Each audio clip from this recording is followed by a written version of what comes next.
erro. Então o senhor disse que o eleitor votou errado.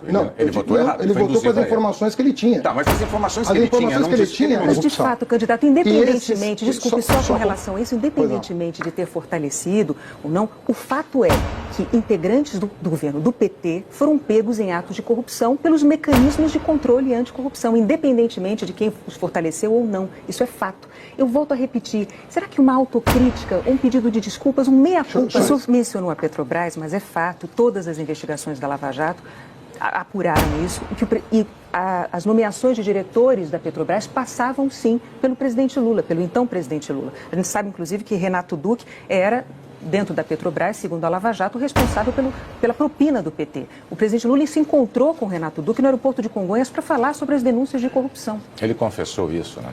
Coisas nos seus devidos lugares. O senhor já disse em entrevistas anteriores, né, que o que aconteceu em relação à corrupção foram atos de indivíduos e não do Partido dos Trabalhadores como organização. O Ministério Público tende a discordar dessa sua afirmação, porque no levantamento do próprio Ministério Público, quando a gente olha aqui a lista, a gente vê entre presos, condenados, investigados e réus na Lava Jato, o que é que tem do PT? Tem 2 ex-presidentes da República, Lula e Dilma. Tem 11 ex-ministros. Desses 11 ex-ministros, tem 2 ex-ministros da Fazenda, Guido Mantega e Antônio Palocci. Tem 4 ex-presidentes do Partido dos Trabalhadores. Eu posso nomeá-los, se o senhor preferir. Tem 3 tesoureiros, ou seja, os procuradores, diante dessa situação, eles dizem o seguinte: não havia ali atos isolados. O que havia ali era uma situação sistêmica, organizada. Eu gostaria de saber como é que o senhor se contrapõe a essa evidência. Era investigada, candidato, presos, condenados, investigados. Investigado? A Rede Globo é investigada. Mas não, a Rede Globo é investigada. Não é essa a questão, candidato. O senhor se apresenta aos eleitores brasileiros como candidato do Partido dos Trabalhadores. Me permita. O senhor se apresenta como candidato à presidência da República pelo Partido dos Trabalhadores. O Partido dos Trabalhadores tem esta lista imensa de integrantes envolvidos na Lava Jato de alguma maneira. Alguns estão presos, outros não estão, são réus, outros são investigados. Esta situação não é criada pela Rede Globo Televisão, nem pela mídia, nem pela imprensa. É uma situação dada. Eu estou oferecendo ao senhor a oportunidade de se contrapor a esta evidência, porque o senhor diz que petistas erraram, não o partido. E o Ministério Público diz que havia uma organização, um sistema de corrupção que integrava essas pessoas. Eu estou voltando à sua pergunta. Candidato, o seu nome foi citado na delação da Odebrecht. O seu nome. O seu nome foi citado na delação também de Mônica Moura e da UTC, de Ricardo Pessoa. Muito bem. O senhor acabou de ser denunciado pelo Ministério Público nessa semana por corrupção passiva, lavagem de dinheiro e formação de quadrilha. O senhor e mais 4 pessoas, entre elas, inclusive, o ex-tesoureiro do PT, João Vacari. O senhor, portanto, é denunciado na Lava Jato. Isso não o constrange? Como? O presidente Lula indicou em várias eleições, para eleições, candidatos até então pouco conhecidos da imensa maioria do eleitorado. Candidato poste. Indicou em 2012 o senhor para a prefeitura, para se candidatar à prefeitura de São Paulo. O senhor se elegeu. E 4 anos depois, o senhor tentou se reeleger não mais como um candidato desconhecido, mas como alguém que tinha administrado por 4 anos a maior cidade do país. E o senhor perdeu a eleição. Aliás, o senhor foi o primeiro prefeito o primeiro candidato à reeleição da história da cidade de São Paulo a perder uma reeleição ainda em primeiro turno. Ou seja, a maioria do eleitorado paulistano desaprovou a sua administração. Eu lhe pergunto... E o petista, isso se provou errado. O petista Fernando Haddad, quando o candidato à prefeitura de São Paulo fez uma série de promessas e não as cumpriu. Eu lhe pergunto se as promessas que o senhor não cumpriu não teriam tido um peso grande nessa sua derrota eleitoral em primeiro turno na tentativa de reeleição. Vou exemplificar. O senhor prometeu construir 55 mil moradias e entregou 15 mil.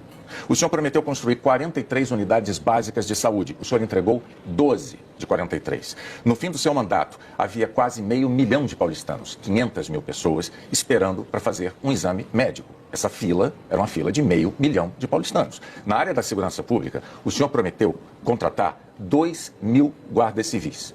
O senhor entregou uma contratação de 600. Prometeu 2.000 e entregou 600. O senhor não cumpriu promessas como prefeito de São Paulo. Muito bem. Por que o eleitor haveria de imaginar que o senhor virá a cumprir as promessas que faz? O senhor pode se defender e responder? Só depois de eu fazer esta observação. O senhor deixou em aberto promessas na área habitacional, na área da saúde e na área da segurança pública. Por favor, pode Seus números não estão bem corretos. Eles estão corretos, checadíssimos. Na área da moradia, nós vamos discutir números agora, porque eles estão corretos. Eu não vou entrar nessa polêmica. Para a eleição de 2010, o presidente Lula indicou a então candidata à presidência da República, Dilma Rousseff, exatamente como fez com o senhor em 2012 para a Prefeitura de São Paulo e agora com a sua candidatura à presidência presidência da República. Mas ao sair do governo, ter que deixar o governo, a presidente Dilma deixou o Brasil na crise em que todos nós brasileiros estamos mergulhados hoje e quase 11 milhões de desempregados. Hoje esse número já são 13, mais de 11 milhões. Mais de 11 milhões de empregados, hoje são 13 milhões. Por que os eleitores devem acreditar que com o senhor, o partido que deixou mais de 11 milhões de desempregados não vai agravar a crise? A crise é dos outros, então, o que dizer dos mais de 11 milhões de desempregados? Mas Dilma Rousseff deixou o Brasil com mais de 11 milhões de desempregados. Dilma, candidato. Quando que a recessão começa? Depois da reeleição. O senhor fez uma pergunta, eu vou lhe responder. Em 2014, durante a campanha eleitoral de 2014, o déficit público passava de 17 bilhões. O PIB, o crescimento do PIB já tinha caído para 0,5%. A presidente Dilma Rousseff, candidata à reeleição, dizia que estava tudo indo às mil maravilhas. Vamos relembrar a história. Não só isso, ela dizia que ia manter, se reeleita, a política que estava implementando para a economia brasileira e ainda acusava, o senhor deve se lembrar disso também, ela acusava os adversários, dizia que se eles ganhassem, ao assumirem o poder, eles iam mexer na economia e iam tirar, aspas, tirar a comida da mesa do trabalhador. Aí, ela ganhou a eleição. Ao ganhar a eleição, tomou posse imediatamente, tentou corrigir os rumos da economia, daquilo que o senhor mesmo chamou de cavalo de pau. Ela deu o cavalo de pau, tentando corrigir a economia, porque ela precisava ser corrigida, só que aí ela perdeu completamente a credibilidade. Os críticos imediatamente disseram que ela cometeu um estelionato eleitoral e nós mergulhamos numa crise de que, aliás, ainda não saímos até hoje. Qual é a dificuldade que o Partido dos Trabalhadores tem de fazer uma autocrítica, de reconhecer a sua culpa, a gestão da economia no ano de 2014 já fazendo Sabe qual é o problema? Fernando Haddad, muito obrigado pela sua presença. Obrigada. Uai, seu app de vídeos curtos.